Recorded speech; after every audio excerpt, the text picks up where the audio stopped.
অনুসারে তোমাদের বিবাহ সংগঠিত হবে। আমি একবার তার হুকুম অমান্য করে বেহেশত থেকে দুনিয়ায় নিক্ষিপ্ত হয়েছি। আমি আর কোনোদিন তার কোনো নির্দেশ অমান্য করতে পারবো না। পুনরায় যদি আমি আমার প্রতিপালকের হুকুমের অন্যথা করি, তাহলে আমার উপর কোনো বিপদ আসবে, আমি তা জানি না। আমি আমার প্রতিপালকের আযাব ও শাস্তি নিয়ে অত্যন্ত ভীত সন্ত্রস্ত। অতএব হে বৎস, অবনত চিত্তে আল্লাহ রব্বুল আলামিনের হুকুম মেনে নাও এবং তিনি যেভাবে বিবাহের ফরমান জারি করেছেন সেই মতেই বিবাহ করার জন্য প্রস্তুত হয়ে যাও। কিন্তু আদম আলাইহিসসালামের কোনো নসিহাতে কাবিলের কর্ণগোচর হল না। সে তার জিদের অটল থাকল। আদম আলাইহিসসালাম তাদেরকে বললেন, ঠিক আছে, তোমরা এখন যাও, আমি এ ব্যাপারে আল্লাহ রব্বুল আলামিনের পরবর্তী নির্দেশের অপেক্ষা করব। অতপর আল্লাহ রব্বুল আলামিনের নির্দেশ আমি তোমাদেরকে জানিয়ে দিব। এরপর হজরত আদম আলাইহিসসালাম আল্লাহ রব্বুল আলামিনের দরবারে দোয়া করলেন, হে মাবুদ, আমার সন্তানদের বিবাহের ব্যাপারে যে ফিতনা সৃষ্টি হয়েছে তা তুমি সব কিছুই দেখেছ। আমাকে এ ব্যাপারে একটি উত্তম ফয়সালা দান করুন, যাতে করে প্রত্যক্ষভাবে তারা এর একটি প্রমাণ পেতে পারে। হজরত আদম আলাইহিসসালামের দোয়ার পরিপ্রেক্ষিতে আল্লাহ রব্বুল আলামিনের নির্দেশ নিয়ে জিবরাইল আলাইহিসসালাম তার কাছে আগমন করলেন এবং তিনি বললেন, হে আদম, আপনি আপনার পুত্রদ্বয়কে কুরবানি করার নির্দেশ দিন। তারা তাদের কুরবানি নিয়ে পাহাড়ে রেখে আসবে। যার কুরবানি কবুল করা হবে সেই আকলিমাকে বিবাহ করবে। আল্লাহ রব্বুল আলামিনের পক্ষ থেকে এরূপ নির্দেশ পেয়ে হজরত আদম আলাইহিসসালাম পুনরায় তার পুত্রদেরকে ডাকলেন এবং তিনি তাদেরকে বললেন, হে বৎসদয়, আল্লাহ রব্বুল আলামিনের নির্দেশ হলো তোমরা দুজনে কুরবানি করবে এবং তোমাদের কুরবানি পাহাড়ের উপর রেখে আসবে। যার কুরবানিকে আল্লাহ রব্বুল আলামিন কবুল করবেন সে আকলিমাকে বিবাহ করতে পারবে। অতএব যাও, তোমরা তোমাদের কুরবানি পাহাড়ের উপর রেখে আসো। হজরত আদম আলাইহিসসালামের যুগে কুরবানির নিয়ম ছিল কুরবানির গোস্ত পাহাড়ের উপর রেখে আসা হতো। আল্লাহ রব্বুল আলামিন যার কুরবানি কবুল করতেন তার কুরবানি আগুন এসে জ্বালিয়ে দিত। আর এটি ছিল কুরবানি কবুল হওয়ার নির্দেশ ও আলামত।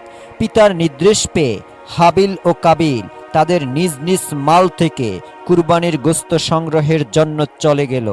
কাবিল ছিল কৃষক, সে কৃষি কাজ করে শস্য উৎপন্ন করত। সুতরাং সে তার কৃষি পণ্যের মাধ্যমে কুরবানির সামগ্রী সংগ্রহের জন্য মনস্থির করল। পক্ষান্তরে হাবিল ছিল একজন মেষ পালক, সে মেষ চড়িয়ে জীবিকা উপার্জন করত। তাই সে তার মেষগুলির থেকে আল্লাহ রব্বুল আলামিনের রাস্তায় একটি মেষকে কুরবানির জন্য মনস্থির করল। এক্ষেত্রে সে তার সবচাইতে উত্তম ও মোটাতাজা মেষটিকে আল্লাহ রব্বুল আলামিনের রাস্তায় কুরবানি করার জন্য চয়ন করল। অতপর কাবিল ও হাবিল তাদের কুরবানি পাহাড়ের উপর রেখে আসলো। মুফাসসিরিন ইকরামেরা উল্লেখ করেছেন যে হজরত আদম আলাইহিসসালাম ও তাদের সাথেই সেই স্থানে উপস্থিত ছিলেন। এর কিছুক্ষণ পরেই আল্লাহ রব্বুল আলামিনের পক্ষ থেকে এক খণ্ড আগুন এসে হাবিলের কুরবানিকে জ্বালিয়ে দিল। এই দৃশ্য দেখে হাবিল অত্যন্ত খুশি ও আনন্দিত হয়ে আল্লাহ রব্বুল আলামিনের দরবারে শুকরিয়া জ্ঞাপন করতে লাগলো। পক্ষান্তরে কাবিল লজ্জায় অনুতাপে হিংস্র ও ক্রুদ্ধ মূর্তি ধারণ করল। সে আদম আলাইহিসসালামকে বলল, পিতা, আপনি হাবিলকে অধিক ভালোবাসেন এবং তার জন্য দোয়া করেছেন, তাই তার কুরবানি কবুল হয়েছে। কিন্তু আমাকে ভালোবাসেন না এবং আমার জন্য দোয়া করেননি, তাই আমার কুরবানি কবুল হয়নি। এবং সে হাবিলকে লক্ষ্য করে বলল, হাবিল, অবশ্যই আমি তোমাকে হত্যা করব। হাবিল প্রতি উত্তরে বলল, হে ভ্রাতা, তুমি যদি আমাকে হত্যা করার জন্য তোমার হাত সম্প্রসারিত করো, আমি তোমাকে হত্যা করার জন্য আমার হাত সম্প্রসারিত করব না। আমি চাই তুমি আমার পাপ এবং তোমার পাপ বহন করো। আর কেবলমাত্র মুত্তাকিদের পক্ষ থেকে আল্লাহ রব্বুল আলামিন কবুল করে থাকেন। হজরত আদম আলাইহিসসালাম তাকে বললেন, বৎস, তুমি নিজের চোখেই প্রত্যক্ষ করলে আল্লাহ রব্বুল আলামিনের মর্জি ও ইচ্ছা কোনটি? অতএব আল্লাহ রব্বুল আলামিনের মর্জি ও ইচ্ছার প্রতি সন্তুষ্ট থেকো। তুমি হাবিলের সাথে সম্ভব বজায় রাখো এবং আল্লাহ রব্বুল আলামিনের ফরমান অনুযায়ী বিবাহ করায় রাজি হয়ে যাও। এতে আল্লাহ রব্বুল আলামিন অত্যন্ত খুশি হবেন এবং দুনিয়া ও আখিরাত উভয় জাহানে তোমার কল্যাণ হবে। কিন্তু কাবিল পিতার কোনো কথার দিকে কর্ণপাত করল না।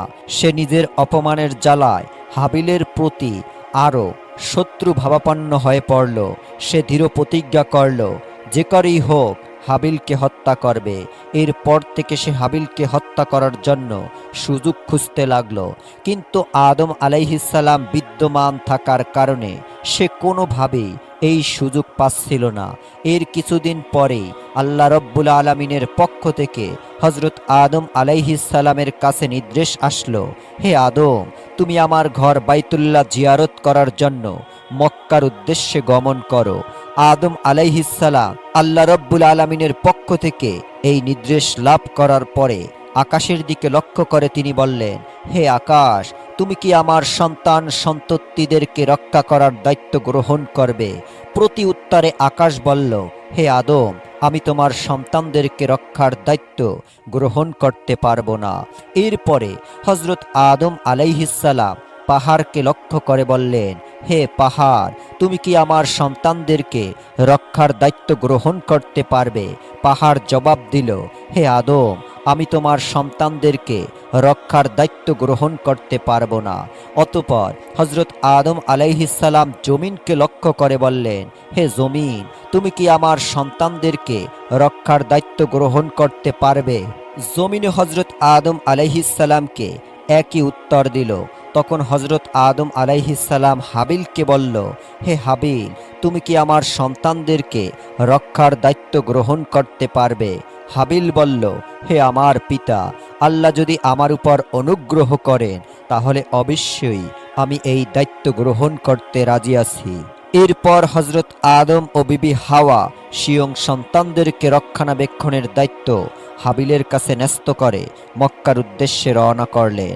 আদম আলাইহিসসালাম হজে গমন করার পরে কাবিল তার উদ্দেশ্য সিদ্ধির জন্য একটি বিশাল সুযোগ পেয়ে গেল। এতদিনে সে পিতার শাস্তির ভয়ে তার উদ্দেশ্য সিদ্ধ করতে পারছিল না, কিন্তু যখন পিতা তাদের থেকে দূরে চলে গেল তখন আর কিসের ভয় করে। কোনো একদিন হাবিল বকরি ও মেষ পাল চরাতে মাঠে গেল। এরপর সে ক্লান্ত হয়ে একটি বৃক্ষের ছায়ায় ঘুমিয়ে পড়ল।